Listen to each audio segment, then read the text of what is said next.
Hey, Sam. Sam, we're live. I was trying to mess it up, but it took too long. I was just waiting to see if Sam, like yesterday, would say something silly as we were already going. But no, boy, do we have a fun one today. If you thought the Pittsburgh Penguins weren't already interesting, wait till this conversation. We have Josh Getzoff, who's their TV play-by-play guy. And then because that's not enough Josh for one day, we're going to have Josh Yohe from The Athletic, Penguins beat writer. And we have a lot to get to with that. Of course, we'll ask him about the Stars and everything else. Luds is here, Sam's here, I'm here, Elijah's here. So let's get going, DLS Star style. Get ready, boys.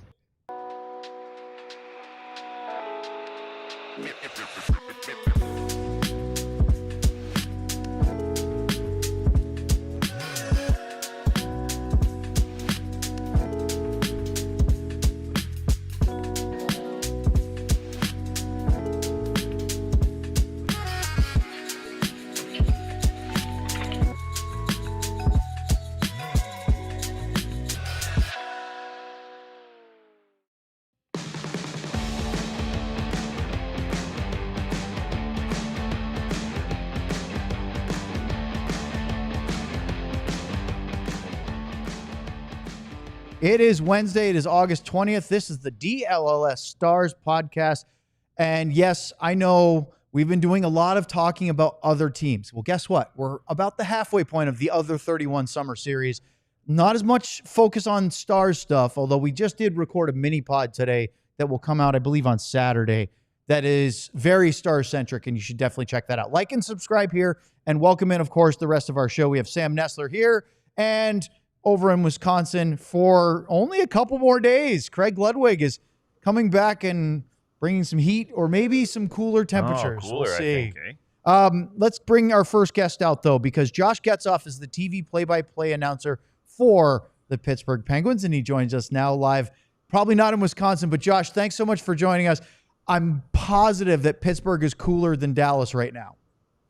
Yeah, it's close to 90 here, actually. And thanks for having me, guys. I know. You guys laugh at that. But, Luds, I was just in Alaska, so that's more your temp probably in Wisconsin, like mid-60s, high 70s. It was comfortable. But, it's been a good summer. How are you guys doing? Josh, one time I went home a couple years ago when I was visiting with my family and my parents who lived in Maine at the time. That's where I grew up. And I remember one day my dad, it was like the first day I was there, got out of the car and goes, "Hey, I'm sorry it's so hot. It was 82 degrees. And I looked at him and said, are you kidding me? This feels amazing because down here 82 is fall." Yeah. Oh, well. Well, I was with my wife's cousin when we were in Alaska, and he lives in Argyle, not too far from Dallas. Oh, yeah. And he was saying that it felt like it was winter in Alaska when it was 60, 65. So he's more your ilk, and he knows what you're talking about. And that's why Luds is in Wisconsin. He's avoiding the heat as long as he can before he has to come back to Dallas. All right, let's get right to it. It's kind of an obvious question, but I have to bring it up. Sidney Crosby and Evgeni Malkin. They've been the legends, not just of the Penguins, but, front men of the NHL for a really long time. Malkin's 39. He's on the last year of his contract coming up this year. Crosby just re-upped. He's got a couple more years. There's a lot of rumors, and I know you work for the team. I was there with the Stars for 10 years. Luds is a Stars alumni, so we get the drill here. But from what you can say, I feel like Sidney Crosby is never not going to be a Pittsburgh Penguin. Is that how you feel it as well? And is Malkin in the same boat? Are they Penguins for life? Well, I'll start with Malkin just because he has one less year in his contract left. And I think, I think this is probably what you're looking at here is not just the final year of his deal, but I have to think the last year for him in the National Hockey League. And that's just the reality of where he's at in his career. He's still fairly productive. He's had the benefit of, knock on wood, as I'm saying, this pretty good health the last couple of years. But let's be honest, he's had both knees worked on. He's had shoulder injuries, just natural wear and tear for a guy that's been in the league for 2 decades. But it's a Hall of Fame career.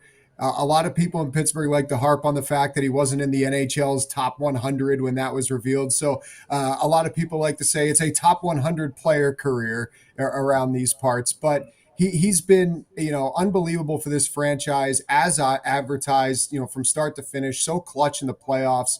Obviously won the Conn Smythe in 2009 when they beat the Red Wings to win the Cup. So just a machine. And I could see the reality kind of settling in here as this season gets going, that this is going to be his last year, certainly in Pittsburgh. That's the way I look at it. I don't see that moving beyond this year.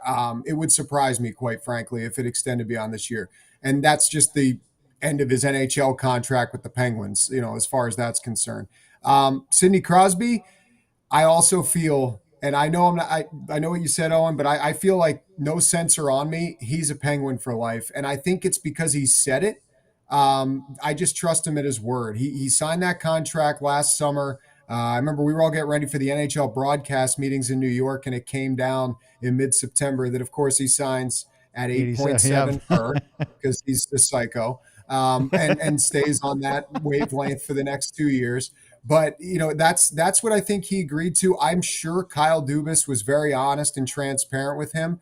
And I do think there's something to be said, guys, for just how the league has some of these extra things going on both last year, this year, and next year that could be more of dangling carrots for Sid if the team doesn't have success. And for that, I mean, 4 Nations last year, he wins the championship, he plays best on best, gets that satisfaction of having that kind of competition, despite the Penguins not being very good. This year, he has Canada in the Olympics. We all presume he'll be the captain again. They have just as good of a chance as anybody to win gold. And I'm sure he loves that opportunity to play with those guys in that group and in that stage. For a lot of these guys, the first time in over a decade. And for some of them, the first time ever in the Olympics. But that'll be a lot of fun to watch, and I think huge for him. And then you got the World Cup of Hockey coming as well, that I'm sure he will be interested in being a part of. So would he love to win the Stanley Cup again with the Penguins? Sure. I don't think I'm lying or I'm fooling anybody by saying the Penguins are probably not going to contend for a Stanley Cup this year. Next year could be a different looking team. They're going to have a ton of money in free agency. They have some young guys coming up. They'll have some draft picks at their disposal. So we'll see. But I think this year is definitely going to be continuing to kind of start this thing going in the right direction after falling off the tracks the last couple of years. And I think he knows what he signed up for, and I think he'll be a part of it. Josh, my first question is, how long have you been doing the play-by-play? This will be my 3rd year TV, but I've been doing it. I started doing it for Mike Lang in 2020, and filled in for him before that until 17. So about almost 8 years. Yeah. Okay. It looks like you graduated from high school about 4 years ago. I need to get your slick back, Luds. I need your hair. If I grow it that long, it just falls straight. Yeah, we don't care how it looks. Don't worry about it. Don't ever care what other people think.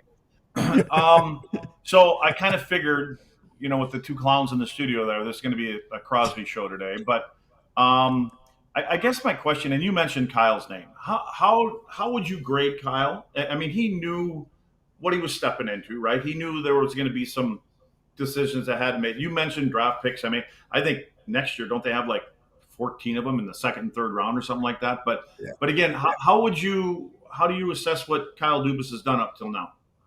Yeah, they have 6 in the first 3 rounds next year, to your point. But I think when you look at Kyle, he came out swinging, right? His first summer, he comes in. There was all that drama with Toronto. He said if he wasn't going to be in Toronto, he wasn't going to be anywhere else. And then a month later, he lands in Pittsburgh and took over an organization that had just missed the playoffs for the first time in 16 years.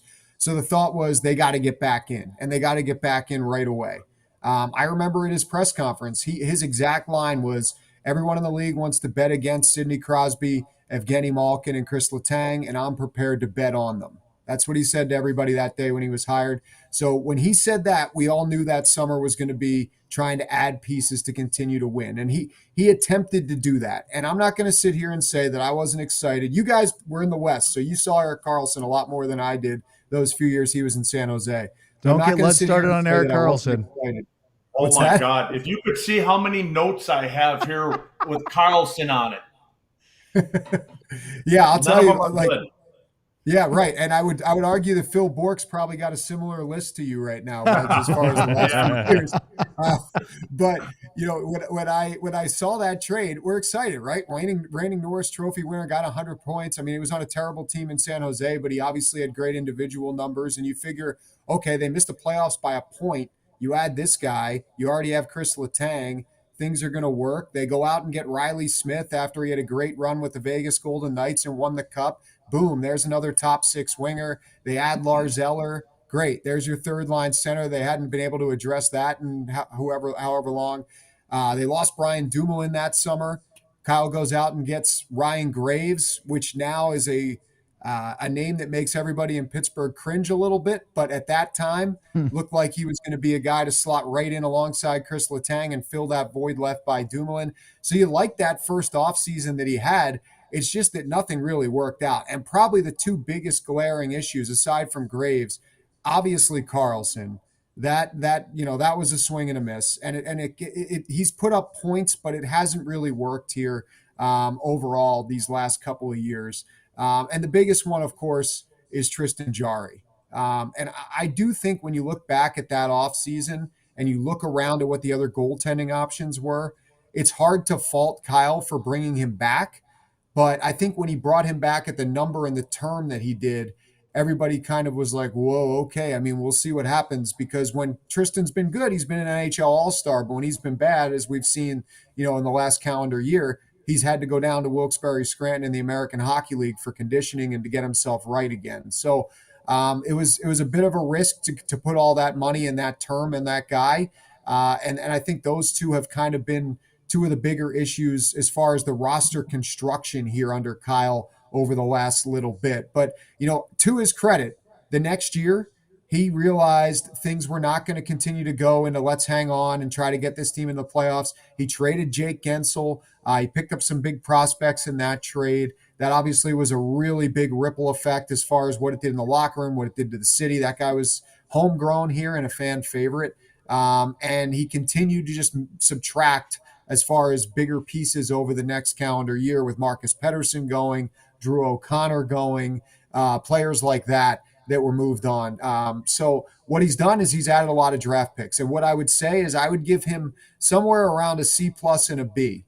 And the reason I say that is because there have been some misses, and you can't give him a real strong grade because of that. But I like what he's done as far as the young players he's brought in. Him and his staff were really excited about the draft they just had this year with 3 first-round selections, and guys that, in development camp, and we all see these kids in development camp, right? They're going against kids their own age. It's not the NHL, and it always is a little bit more of a asterisk when you want to say someone looked really good in a development camp. So those guys did. And that's hopeful, and that gives excitement for, how these guys will look as they continue to move forward in their careers and eventually become Penguins. But I think he's done a good job of restocking a totally depleted prospect system over about a year and a half. And he's added some guys that are hopefully going to give them the opportunity to either make a move ahead in the standings or move on for more pieces to build with, in the future. Josh perfectly walked me into my next question about prospects. And Luds, not only am I not going to ask about Crosby, I'm going to ask about a Big Ten college hockey player. No, you're not. No way. Big Ten college hockey player. I love that there's one of them almost on every team, so I get to ask this question. But Josh, tell me about Rucker McGroarty. Yeah, Rucker McGroarty. So we all saw what happened last summer, right, with Winnipeg and how that went down, of not wanting to sign with them. I think that gives everybody a label on the kid, regardless if you know him or you've been around him. I personally had not met him or known him until he got traded to Pittsburgh. What I can say is he earned his way onto this opening night roster last year for the Penguins, but he was way over his head in the National Hockey League. He was not quite ready for that. He admitted as much as the year went on and as he came back later in the year. But what I was most impressed about is we had seen how he handled the Winnipeg situation, and I was kind of curious. Okay, he's going to go down to Wilkes-Barre, and I know how Kyle Dubas is wired with his younger players. I knew we weren't going to see him for a while once he went back down there, and we didn't. We didn't see him again until mid-March. He went down, I think, the second week of October and basically spent the entire year in the American Hockey League. So what he did down there was he didn't pout, he didn't sulk. He started to learn how to be a professional. You know, the Penguins have an incredible, and I'm sure you cross paths with him at some point, Luds, but an incredible guy to rely on in their prospect system that's played 500 games in the AHL, 500 games in the NHL, in Tom Kostopoulos, who has just been a great kind of mentor to some of these young kids and just learning how to be a professional, figuring out how it works in the American Hockey League and, grinding their way up to the NHL, but also understanding that it is a process and it's not a straight route for everybody to get drafted, put on that jersey, and then skate on into an NHL rink come opening night the following October. And I think Rucker kind of learned that with a little bit of time at Michigan. He had success at the World Juniors and maybe thought that those were his development moments. But I think what he learned when he came to Pittsburgh was there was still a lot more developing to do. And what I can tell you is the guy that returned after the guy that left in October, that guy that returned in March was a totally different player. He skated on the first line with Sidney Crosby and Bryan Rust. That was by design to give him an opportunity to excel, but he did excel. He didn't look nervous. He didn't look like he was in over his head like he did in October. He scored his first NHL goal. He chipped in a few points. He then ended up injuring himself, blocking a shot in St. Louis late in the season and missed the final few games. But that was encouraging. So what I can tell you about him is I think the Penguins are really high on him. He has a really engaging personality. He's a hardworking kid. He is a Michigan Wolverine and a Big Ten boy, and he's proud of that. And he's got Will Horkoff now in the system too to add to that Michigan mix. But he's definitely a guy that I could see being a big piece of this future puzzle here for the Penguins moving forward. All right, lots more Penguins and Stars. Oh, we got to do it, Luds. When you mentioned Tom, I think we've got somebody similar to that in the Dallas organization, and Jordy Ben. I thought right? You know what I mean? Kind of similar in games and kind of styles, and understand what it takes to get to that next level and what you got to, how you respond at that the first level. So I think Jordy's a good comparison to him. But I don't care what you guys think. I'm saying he does. Well, Toby too. You're right. Yeah, no, it's a great comp. I actually thought about that, Luds, but I was trying to get to the ad break, so we'll do that. And then we'll come back with more with Josh in just a moment here on DLLS. Well, I'll help speed it up right here. Whether you need snapbacks, truckers, fitteds, beanies, or tees, Branded Bills has you covered with performance and style. Looking for some gear to make your brand stand out apart from the crowd? Well, Branded Bills has the best custom headwear around. Start your order, and their dedicated team will help create the exact custom apparel you're looking for. You have a partnership with 40 colleges and, well, part of that campus collection, and that includes TCU, Texas Tech, and Texas. Now, head over to brandedbills.com and use code BBDLLS for 10% off. That's 2 B's, 1 D, and 2 L's, and that little S at the end. And get. Wait, what was the code, Luds? I think it was BBDLLSRZ. Okay. I just know there's 2 B's and 2 D's, so good luck with that. I got it down here. All right, let's go to game time. Thank you, Luds. No, you're welcome. We were talking with Josh right before he came. Grundle time. Of course. Right before we started the show today about his attire at the Winter Classic at Fenway Park, which is a iconic stadium, and why wouldn't you have fun with that? Well, I'm actually going to Fenway Park again. I went there when I was a kid a bunch of times, but it's been a while, and I used Game Time to get me there. Why? Because Game Time had great ticket prices, and they were easy to get. And you see that code at the bottom? It says DLLS. I went on Game Time on my phone, downloaded the app, typed in the code, found the tickets I wanted, and I saved $20. Completely. This isn't an ad read. I'm not even looking at the copy. I did that. Me too. Then Sam did it. Yeah, he did. He saved money, and it was, verified tickets. They're right on my phone. I've got them in my Apple Wallet right now. It's all about the you. It is. So download the Game Time app. Use the code DLLS after you create an account, and you can get $20 off your first purchase. What time is it, Sam? Game time. Thank you. All right. Let's bring Josh back in. And Luds, I could ask him. You should have asked him what time it was. Oh, yeah, because Josh would have had it right off the top. Yeah, we don't need to embarrass the guest like that or put him on the spot. Luds, I could ask Josh about 100 questions about Sidney Crosby, and he's married. And I do really like, Josh, what you said about that sort of enticement or the satisfy the lack of playoff cravings with some of these international competitions. That does make a lot of sense. But I want to ask you about coaching instead, because for the first time in a decade, Mike Sullivan is not the head coach of the Pittsburgh Penguins. And it seems like we're going completely other end of the spectrum from one of the most tenured and experienced coaches in the league in Sullivan to now Dan Muse, who has lots of experience and a couple NHL teams, but he is a first-time head coach. What do you know about Dan Muse and the direction that the Penguins are going now at coach? Yeah, it's a different feeling. I mean, that's for sure. Mike Sullivan, as you guys know, he's an alpha, and he's been here for, as you said, Owen, a decade, and he ran the Penguins from the coaching perspective. There was no question about that, and he was, at the top of the totem pole. Everyone knew that, and he coached to win. And I think that was the hardest thing for him here the last couple of years is this team was not winning a whole lot. And he was wired to be in that type of situation. And I think he embraced the opportunity to try to guide them out of these ruts they were in, to try to bring them back up. But, I spent a lot of time with him the last really decade, but, last 6-7 years. We do a biweekly radio show, him and I, and there's a lot of one-on-one conversation there and a lot of stuff off the air. And I know that there were challenges for him, within these last few seasons particularly, but I think at the end of the day, the Penguins and Sullivan just kind of realized that where the organization was at and, where he'd like to be were two totally different situations. I think we all know that anytime it was floated out there, Kris Drury seemed to be enamored by Sullivan. I mean, obviously go back to the Michigan talk, but the BU connection there, the Boston boys, you knew that was coming. And no surprise that Sullivan brings David Quinn. Well, I guess that was a bit of a surprise when you think about what happened with the Rangers and Quinn prior. But another one of his guys who was here in Pittsburgh. And then Joe Sacco, another BU guy to go with him. And Ty Hennes, who's BC, but was with him in Pittsburgh as well. So those guys are gone. We will miss all of them, but particularly Sully. He was awesome. I had nothing but good things to say about the time I got to deal with him.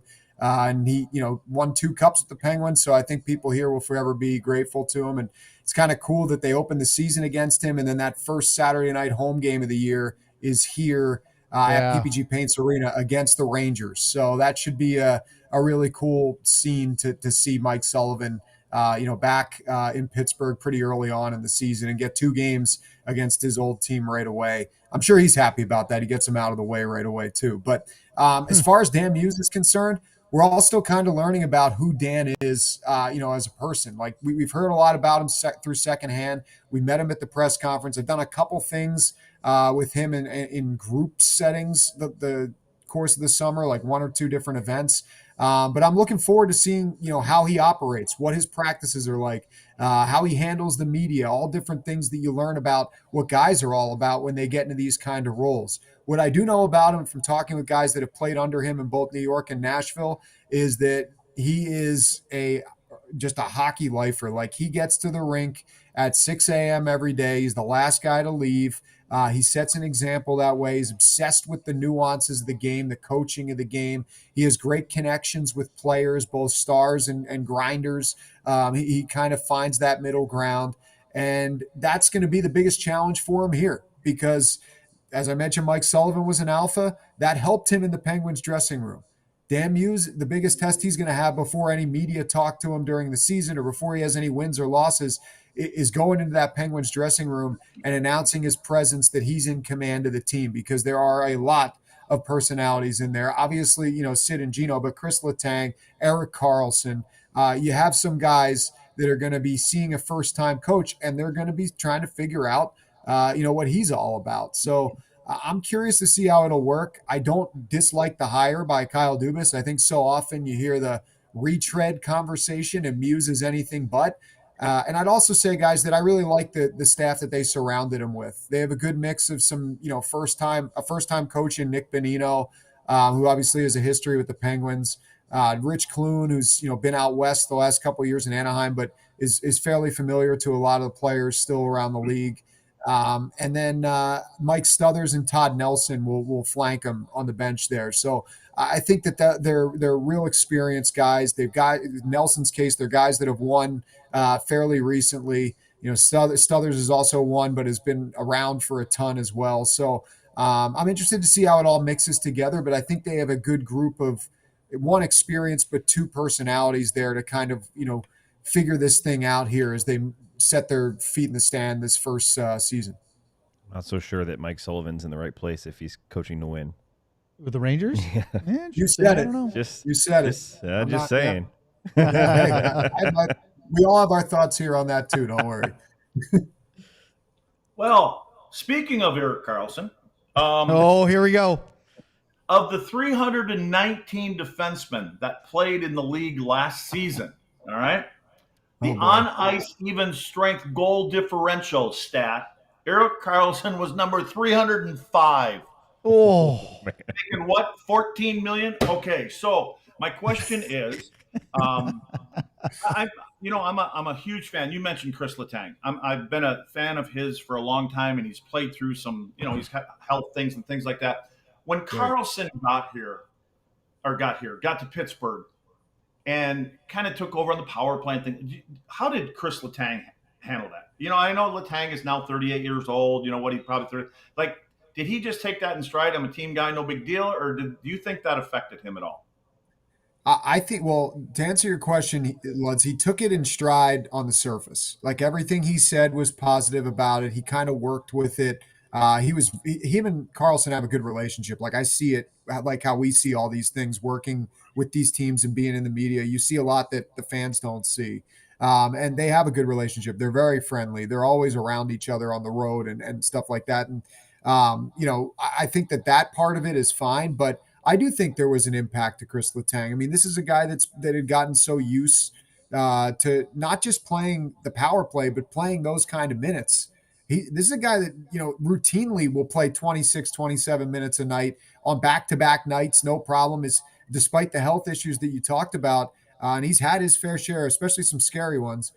His fitness has never been in question. He's been unbelievable as far as the conditioning. And I think that probably was a big change for him that first year of not getting those reps on the top power play, not necessarily getting an opportunity at all to jump in when Erik Karlsson struggled a little bit there, with that top power play unit. What they did this past year is they put the two of them together at times, which can create its own kind of defensive issues from a shorthanded goal perspective, but also gives them a little bit more offense. I think it gives Kris Letang an opportunity to use his vision and his abilities out there. And I think, when you really look at it, Erik Karlsson throughout his career, I'd have to 100% go back and check this, but I would bet it's somewhat similar. I remember looking this up a couple of years ago. He only has been in one time in his career, a top 10 power play unit in the National Hockey League. And it was his first year in San Jose when he had the likes of Pavelski, who's the best net front guy. You guys know him in Dallas, like one of the best net front guys ever, if not the best. I mean, he had Brent Burns, he had Tomas Hertl, he had Logan Couture. Like, that was an unbelievable power play.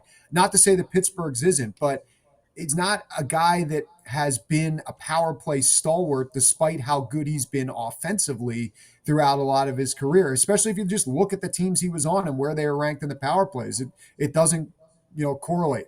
But I think that when the Penguins kind of look back at things last year, you saw that mix of Karlsson and Letang, and then you saw the ultimate jump as the season progressed where Matt Grzelcyk moved into the top power play. Karlsson and Letang weren't on it at all. They were on the second unit, and Grzelcyk ends up having a career year and ends up being kind of the operator back there as that team that group, I should say, did hover around the top 10 in the NHL for much of the season. So I think that, it's definitely been more of an adjustment than anybody anticipated. But to his credit, Letang has remained professional about everything and has never let anything trickle out, even if he has been annoyed, despite that kind of change of tempo for him with the power play. All right, Josh, unfortunately our time is running out and we have to get to our other Josh of the fast. Day here. So I'm going to ask you a final question here. From your perspective, what do you see from the Dallas Stars going into 2025-26 and their potential? Well, I was a little bummed. I mean, last year you guys were my pick to win the cup in the preseason, so I don't think I'm going to change. I love the Dallas Stars. I love the roster they have. You know, you know way more on the ground than I do as far as the fallout from the whole Pete DeBoer, Jake Ottinger situation in the playoffs. But Glenn Gullitson's been there before. He's got experience as a head coach, even in Dallas, and I'm excited to see what he can do there. But I've always loved your blue line. I love the Mikko Rantanen addition as far as what that could do for the offensive group. I'm happy you held on to Robertson because I know he can at times frustrate, at least from what I hear. But the reality is the guy puts up insane numbers and scores a lot of goals, and those things are always a premium in the National Hockey League. So can Edmonton go back to the final 3 years in a row? I don't know. But for you guys, if you survive that central gauntlet of the first 2 rounds, I think maybe this is the year you'd break through and you get to the Stanley Cup final. That is if you survive the Central Gauntlet, because as I look over there right now, I say good luck to you with that. We don't have that in the Metro. It's a big, big if. Well, Josh, it's a pleasure to have you on. I was just looking at our calendar. December 7th, it's a Sunday 5 p.m. matinee, our first meeting between Stars and Penguins in Dallas.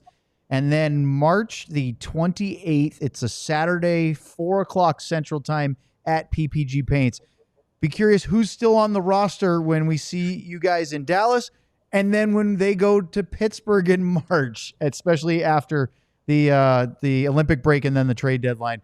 Huge thank you.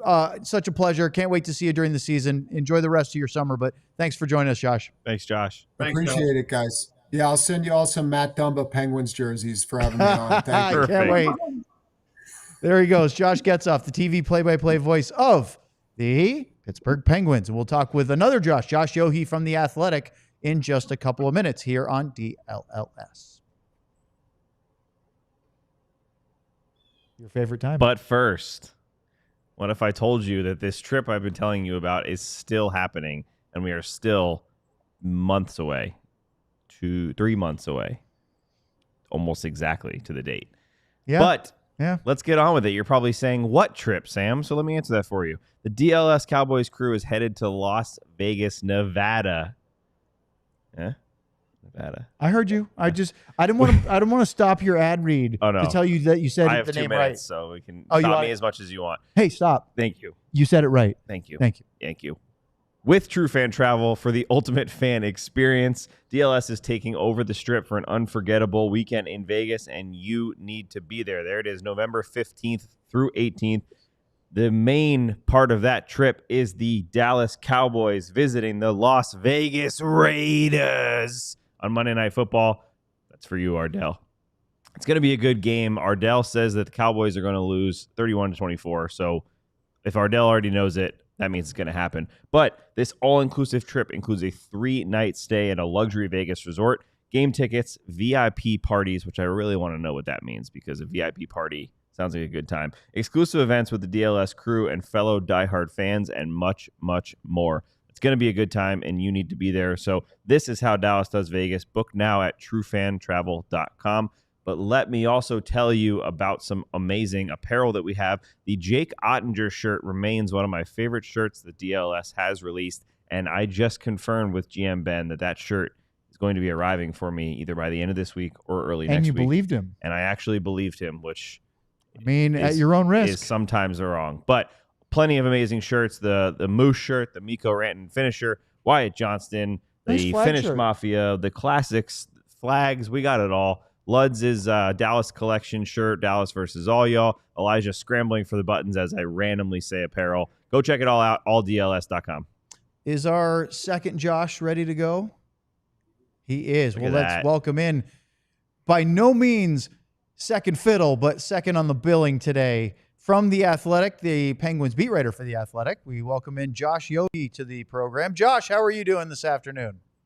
Good. I was a little right in your face there, guys. I'm well. You need some company in Vegas.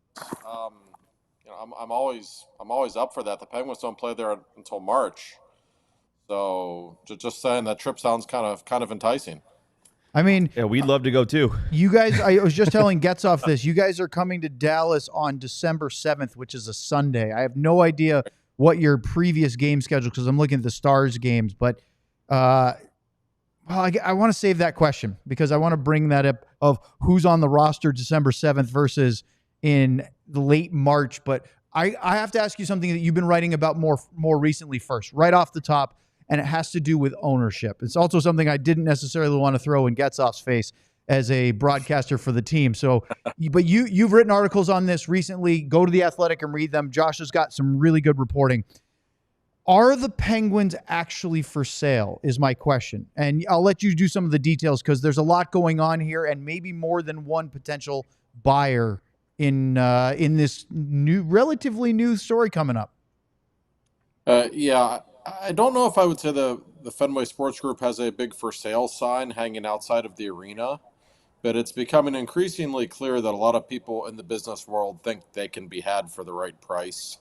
And the fact is, Fenway has other teams that, frankly, make them more money, namely the Boston Red Sox and the Liverpool Football Club. Let's be honest, the Penguins are in a transitional phase. They're not selling tickets the way they used to.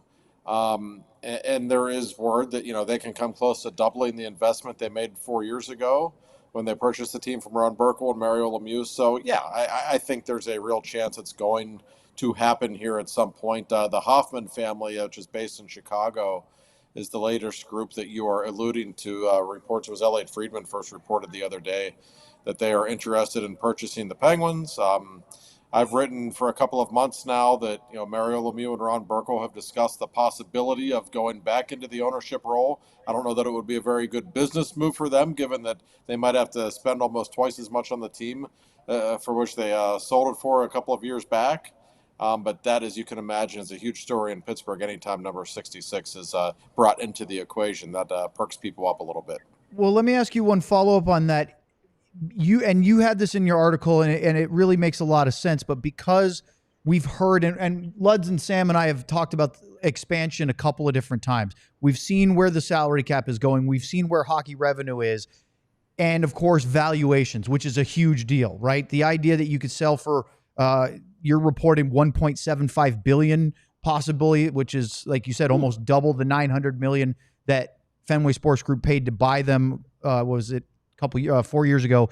In 2021 was what it was. So I'm trying to sit here and think, like, even if it makes no sense to sell and collect $900 million and then turn around 4 years later and pay double that, it almost feels like with what's coming up, valuations are going to continue to rise. They could still make money on that deal, right? They could. And of course, we have to keep in mind the NHL is going to expand very shortly, I think, in the next year or two. We know that's coming.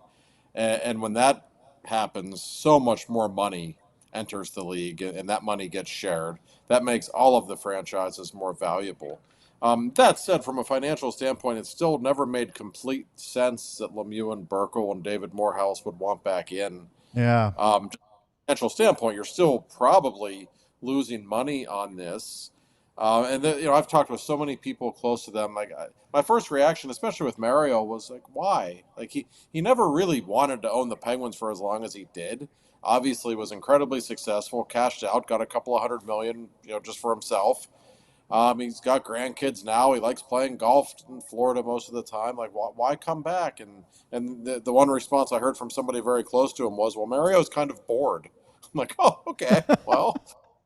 And people in Pittsburgh are like, yeah, great. We hope Mario's bored. Bring him back, because when I ask people about the team or when I hear from readers, it's never complaints about Kyle Dubas or the players or the coaches. It's always, well, we want Mario back. Like, we feel more comfortable when Mario is running the show. We don't like these people from Boston. Like, Mario's a Pittsburgher at this point. Like, we want. So, I mean, I don't know that any athlete has ever been more synonymous with an organization than him. He literally saved them as a player and as an owner. You don't hear that one very often. So that's what people want. I suppose it's still possible, but the Hoffman Group, based in Chicago, they've got interest in hockey. They own an ECHL team in Florida. They got a lot of money. So it's something to keep an eye on for sure. Josh, I'm glad you guys are talking about Mario.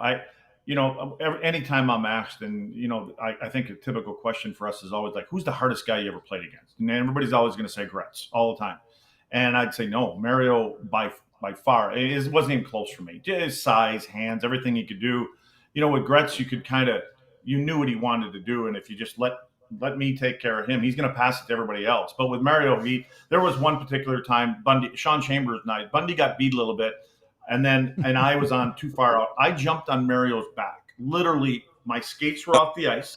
I was hanging on the top of the circles, and he still deked our goaltender and scored. I mean, it was I couldn't pull him down. But anyway, the reason I was curious, when Mario is in that big seat, how was he as an owner? He just seems to me like he's a laid-back kind of guy and let everybody do their thing. But what kind did he get involved in? Did he kind of put his foot down at times, or what was he like? First of all, I'm glad you brought up the first part, because there's nothing I love more than talking with players who played against him. Because the first thing they always say is he was so strong. You don't understand how big and strong he was. He thought the game like Gretzky, but he was just so much bigger. He was just impossible to deal with, right? And I'm born and raised in Pittsburgh, so I'm a little biased. But when people ask me who the greatest of all time was, I said, well, I have my opinion, and I know because I saw him play.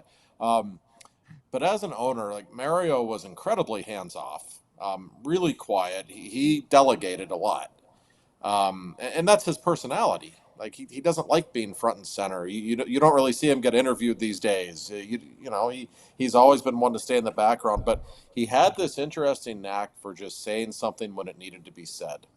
And probably the most famous thing he did as owner, the night before the Penguins won the Stanley Cup in 2009 in Detroit, in that famous game where Marc-Andre Fleury stopped Nicholas Lidstrom with 1 second left. The night before that game, Mario kind of sensed that the team was a little tight, understandably so. He sent out a text to everybody in the middle of the night, and they got it when they woke up that morning. And the text said something along the lines of everything. You can Google it; you'll find word for word what it said. But it ended up by saying, "I'll meet you at center ice tonight." And all the guys, you talk with guys who got that text, like, "Whoa, Mario just like." He's so quiet, and he just texted us and said, "See you in a few hours at center ice with the cup." Like, okay. And they will all tell you, yeah, that kind of did something for us. So he would just pick his spots when something needed to be said.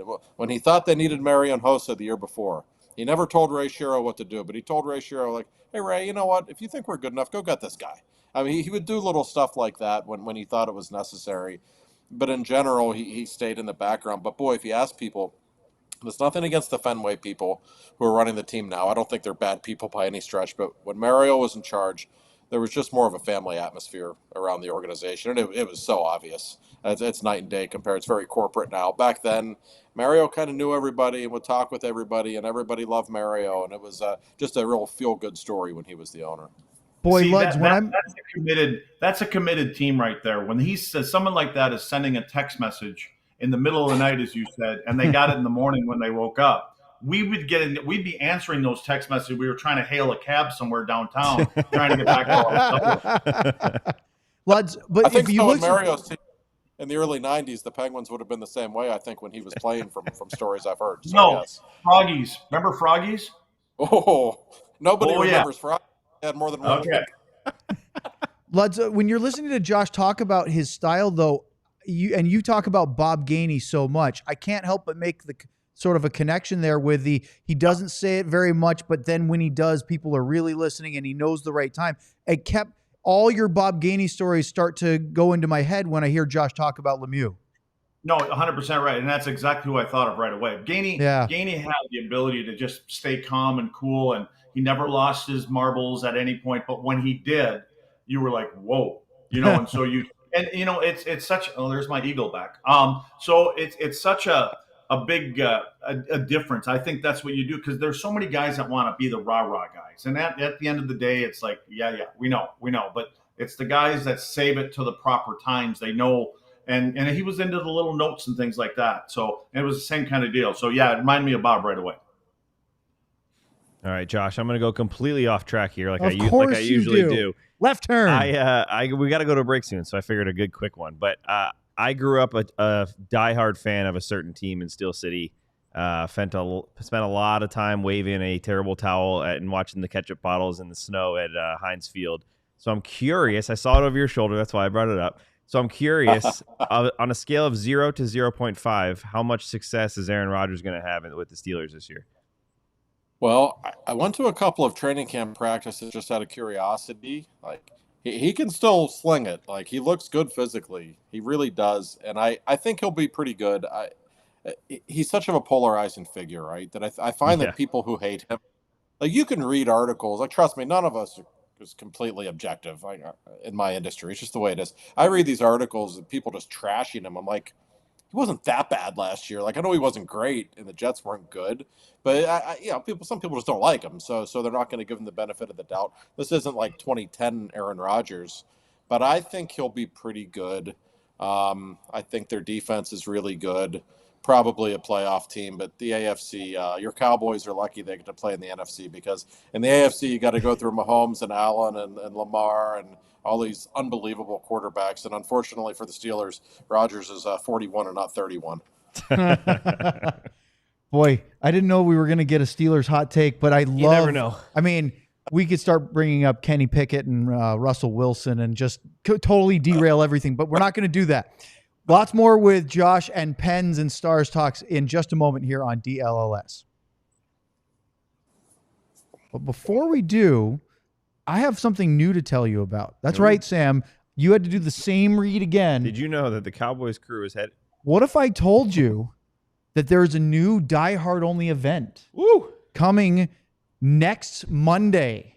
I just got an email at 2:00. We started the show 2 minutes after the show started, and I was looking at my email real quick while Sam was doing his Cowboys read, and it says, join Bobby Karalla and special guests in the DLLS studios. Limited spots remaining. And I go, what is this?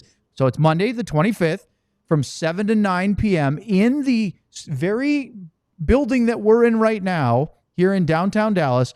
Food and drinks are included. A special interactive film session with Bobby and the DLS crew, plus Q&A for 2 hours. And it's available only to diehards. So diehard only event with limited tickets. So sign up today. Check your email, diehards. Go to the alldls.com website. Look under events. I'd imagine it's already up on that. If you would like to be a part of a special film session and Q&A in our studios next Monday night with food and drinks included, and additional proceeds will be donated to Big Brothers Big Sisters. So lots of fun. Maybe a drop-in from some other DLS. Maybe other people on different shows might be available. Check that out. And if you said, hey, I want to do that, but I'm not a diehard. What if I told you you could become a diehard today? Scan that QR code. Sign up right now. If you do, you get a free t-shirt of your choosing, plus all the access to all the writing for Stars with Sam and Sean, with Jeff with the Rangers, Clarence with the Cowboys, and of course, Tim with the Mavs. It is a great deal, and you can get shirts like what Sam's wearing, the visor captain, which I know is ironic, a regular one like this, the flag ones of various colors. I like the DLS flag. I've gotten some compliments wearing it on my way home. So color. There you go. Check it out today. Go to alldls.com and sign up to be a diehard today. All right, let's bring Josh back on, and I promise we'll focus on hockey here. I don't promise that. A lot of things going on in Pittsburgh, and I want to ask you some of the details, but maybe an overarching question for me, Josh, is the Penguins, and as I was looking at the roster again this morning, it doesn't look like a playoff contender to me. But it also doesn't look bottom of the league bad, right? And so I'm sitting here going, is this a roster that really would tank to be in the lottery for Gavin McKenna?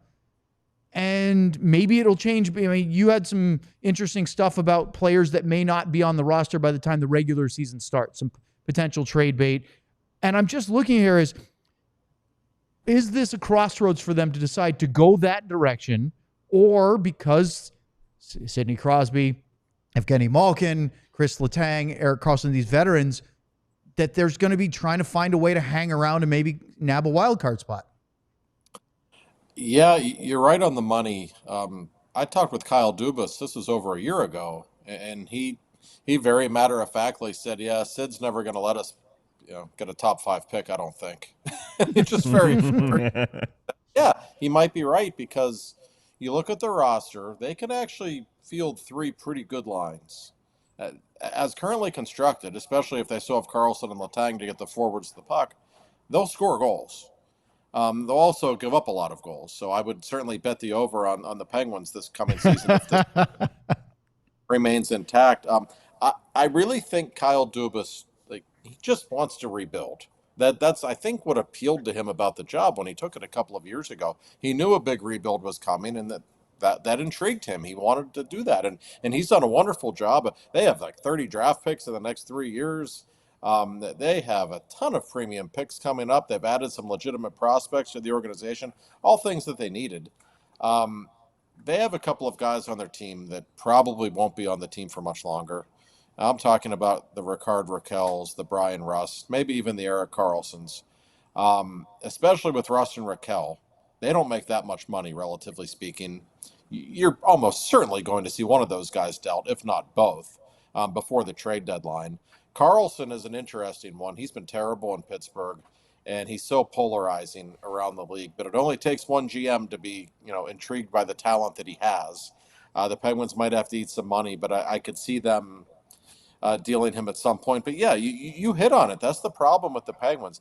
Dubas wants to rebuild, but he has a few players because of their contracts or their age, like Letang and Malkin, who probably just aren't movable. He's got a ton of guys with no trade clauses. And then you've got the specter of Crosby, who's still one of the greatest players in the game, and he just wants to win. That's all he cares about. I know he's frustrated by how the last couple of seasons have gone. So he's still playing great and still trying to win, and Dubas wants to rebuild. We all know who's going to be the first pick in the draft next season, and we all know what a great draft that is. So it's just a kind of a perplexing thing to figure out the Penguins and what their direction is right now. Josh, I play-by-play Josh was asked this question, and he answered it. And I'm just curious here, is there any chance in your mind that Sid would go someplace else, or is he going to finish a Penguin? I just find it like he gets that 4th Stanley Cup, and at the trade deadline, and I'm always thinking that the first 20 games of this season are just brutal, but maybe he is that loyal. What are your thoughts? It's a fair question, and one I get asked all the time. I only base it on conversations I've had with Sid, and he just makes it so clear every time you talk to him that his 2 heroes in hockey were Mario Lemieux and Steve Yzerman, and those were 2 guys who only ever played for one franchise, and that just meant so much to him. And I know he's frustrated right now, and there's a real chance that he'll never have a chance to compete for the Cup again if he stays in Pittsburgh, unless he plays for another 5 or 6 more years, which he may. But that that's a long way out from now, and he is 38 now. But my sense is that I don't think he'll ever leave. I do think he's that loyal. And he's also a creature of habit. And I just don't know how comfortable he would be in another market. He has literally spent more than half of his life in Pittsburgh now. He's just made his life here. And so he's frustrated. And I know the hockey world would love to see him, go to Colorado. Maybe you guys would like him in Colorado. No, thank you. But I mean, and it would be fascinating. It would be the biggest trade in hockey since Gretzky was traded. If he ever wanted to go somewhere, absolutely would. My sense just from talking with him is that no, he wants to stay. But I also think he really wants Kyle Dubas to kind of expedite this rebuild that's going on. And I think Kyle is more inclined to play the slow game. And because of that, I don't want to say there's a rift. That's not accurate. But I do think that they have different internal timelines probably in terms of how they want this to get done. So it's interesting. It's going to be really tough for Sid, too. This is probably Malkin's last year. I think he'll retire after this season. Those 2 are so close. They're such good friends. All of his friends are going to be gone. It's going to be Sid and a bunch of 22-year-olds in a year or 2. It's got to be strange for him. These guys literally grew up watching him when they were little kids. Long answer, but I still think he'll stay. That just from based on every conversation I've had with him about it, I really do believe that. So Josh, if he does stay, even if it's just for another year or so, this dynamic with him and Dan Muse is fascinating to me because, as soon as they brought in Muse, people are start talking about how's this going to go with Sid? Is Sid going to be a Reggie Dunlop kind of player coach situation over there? So I'm just curious from your take, how does Dan Muse and that staff handle that, balancing both the fact that they're going to need to lean on Sid and learn things about this team and organization from him, but also make it so that he's the head coach and he's the boss there? First of all, Sid would never put a bounty on another man's head. So I Reggie Dunlop, but I like the comparison nonetheless. Sid will give him a chance. I promise you. He is the opposite of a coach killer. And a lot of, the great players of all time, and Mario was certainly one of them, boy. If he didn't like a coach, that was it. Sid's not like that. The Mike Johnston era about a decade ago didn't work out in Pittsburgh, but those two were still on good terms. But it is funny because Dan Muse was brought here to work with the young players. That's why they got him. He has always worked with 18, 19, 20-year-old players most of his coaching life. And that doesn't really jive with, a 38-year-old future Hall of Famer. But Sid, I've had so many people, especially Mike Sullivan always told me that Sid is the most coachable player he has ever dealt with. So I'm fascinated by how they will work. And the funny thing about Sid, I don't think Mario or Gretzky were like this. But Mike Sullivan will tell you that Sid, especially when he's in a slump, he will come to the coach and say, hey, I need your help. Let's watch video. And they will watch video for hours. And Sid will actually listen to the coach and do what he is told. Sullivan would say, hey, try this or try that. Like most superstars, you don't really need to tell them that. Or they maybe more to the point, they don't want to hear that. Sid's different. He likes working with coaches. He likes being coached. So I'm fascinated to see how it works out because that's the thing about the Penguins. You have a coach who is brought in to work with young players. You have a general manager who wants to rebuild, but you still have Crosby and Malkin and Letang and Karlsson and Rust and Rakell on the team. So it's just they're just a funny operation right now. Man, Josh, we need another half hour to 45 minutes because I've got too many things to ask you, and it's just fascinating stuff. I'm going to try to narrow it down here.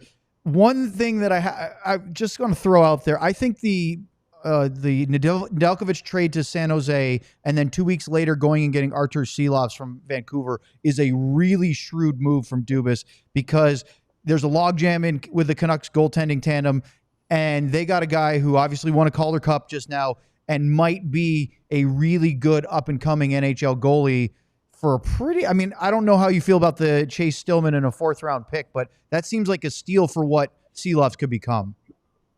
Totally agree. Silovs has real talent, and Tristan Jarry has struggled mightily for a couple of years now. And I really think part of this was Jim Rutherford doing his old team a favor.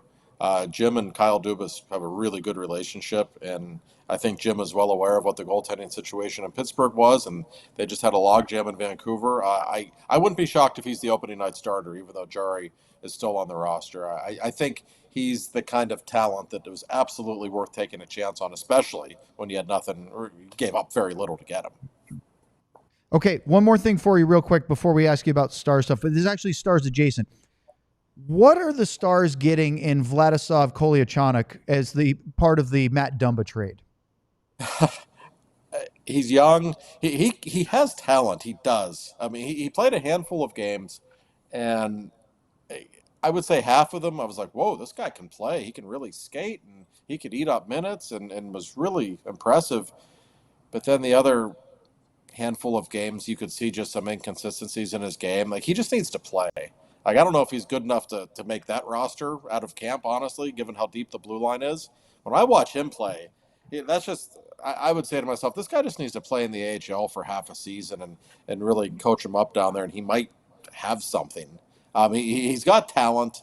I don't know that Mike Sullivan loved him. I didn't get the sense that he did.